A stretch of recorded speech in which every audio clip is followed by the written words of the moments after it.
Have you ever walked into church and felt like you had to look perfect? Like your life needed to be together. Your finances needed to look stable. Even when, being honest, that's not your reality. If you're tired of performing instead of living in truth, today we're going to lift that weight off your shoulders. Going to be a great show today.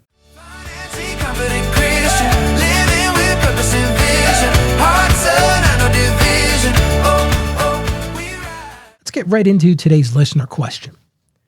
Ralph, I feel this quiet pressure in church to look like I have it all together financially, even when I don't. It's exhausting trying to keep up appearances and measure up to what others seem to have. I don't want to keep performing or comparing. I want to live with honesty, contentment, and peace. How do I let go of that pressure and relate to money in a way that feels genuine and grounded? I think you said the part out loud that most people don't say, but a lot of people feel it. You don't want to talk about it, but here's the truth. That pressure you're feeling, that's not coming from God. Your identity is not defined by appearances. I could stop right there because that's the whole answer, isn't it? But your identity is rooted in who you are before God. And that sounds like a great pie in the sky idea, but how do you really change the dynamic here? First thing you've got to do, you've got to recognize where the pressure is coming from. Let's name it. The pressure that you're feeling, based on your question today, is coming from three things. It's coming from comparison of others, assumptions, and silent expectations. Because all of us, we see what others present, and your mind fills in the rest. You see somebody at church and you go, oh, they must be doing better than I am. They must have got it all figured out. But what you don't realize is you're comparing a reality that probably doesn't exist. What you don't know behind the scenes is they're jacked up as you are. You might think they got it all together. Let me tell you right now, if you're in church, you don't have it all together. So you got to start by understanding that you're trapping yourself in this comparison of a reality of a highlight reel that doesn't exist. But separate your faith from your financial appearance. I'm getting ready to step on some toes now. Church is not a place to display success. If that's why you're going to church, stay home. Church is a place to find grace.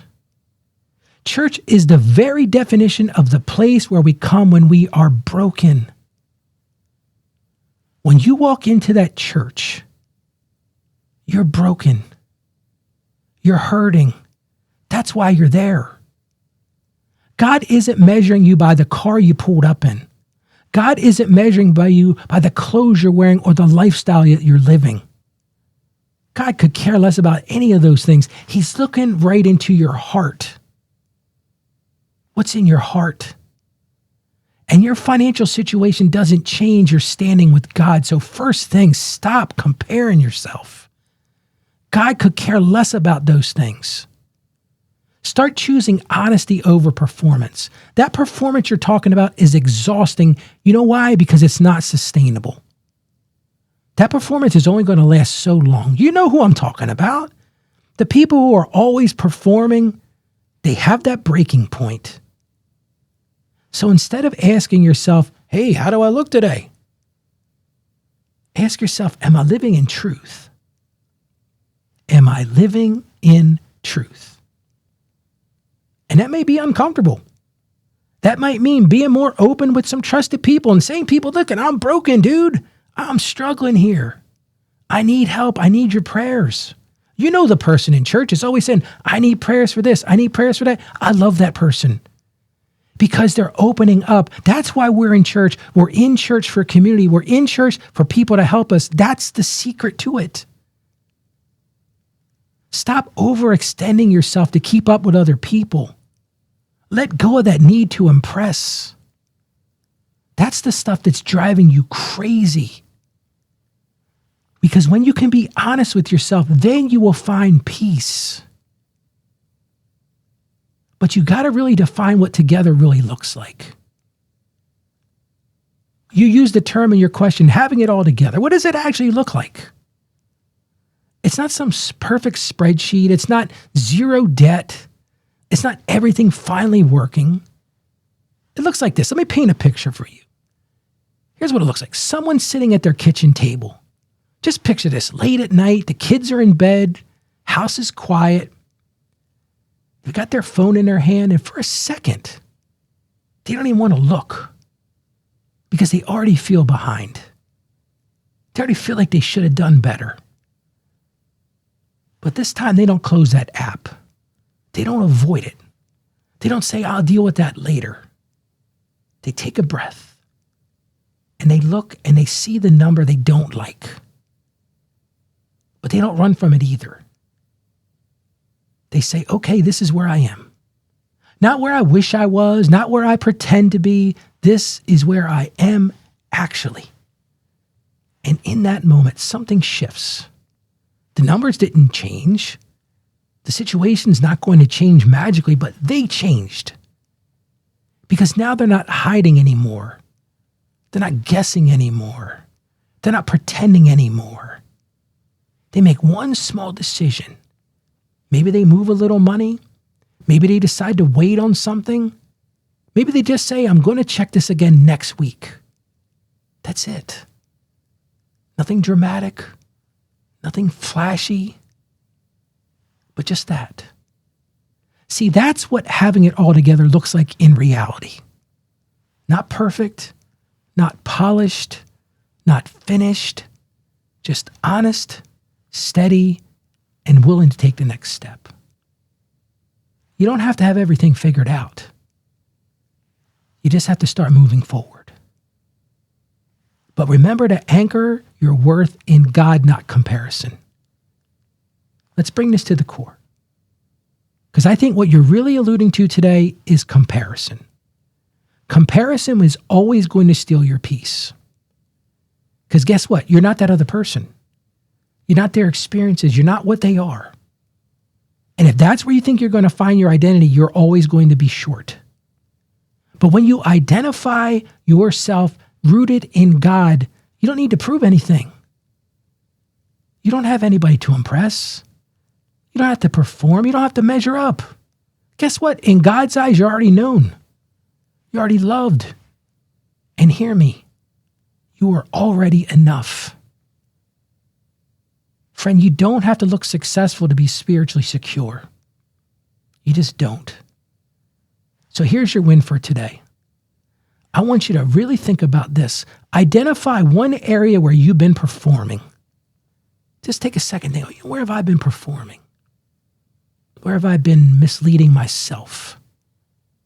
And in those things, choose honesty instead. Just one step, just one shift. Because when you can do that, that's when you'll actually find freedom. Well, let's look to the Bible for some reassurance. We're going to go to 1 Samuel chapter 16, verse 7.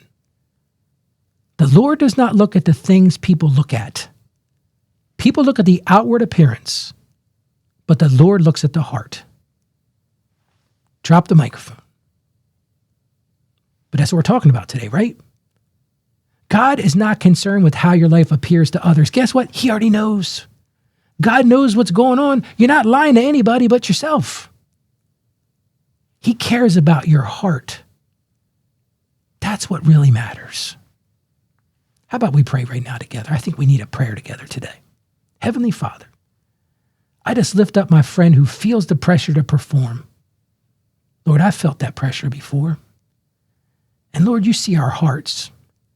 You see our desires to live honestly and to find peace. And Lord, right now I ask you to help us to remove that weight of comparison that we all find ourselves trapped in, or at least that need for us to impress, and replace that pressure with freedom that's found only in you. Lord, help us all to see ourselves the way you see us, not defined by appearances, but actually grounded in your love. Give us all courage to live in truth and peace in who we are in you, because that's all that really matters in the end. And I ask this in Jesus' name. Amen. Friend, you don't need to perform for people. You're already accepted by God.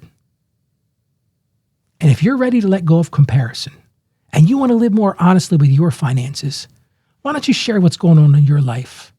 Maybe you've got something you're struggling with, or maybe you've got a story of triumph and there's something that's worked for you. I would love to hear your story. I'd love to share it with other people who will be encouraged by that. You can share that by going to financiallyconfidentchristian.com/voicemail.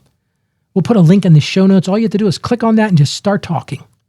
Again, that's financiallyconfidentchristian.com/voicemail. I just want to thank you for joining me today. Heavy topic today, difficult topic. But listen, God's not judging you by what's on the outside. He's judging you by your heart. So stay financially savvy today. May God bless you. And you have a truly great day today. Financially confident.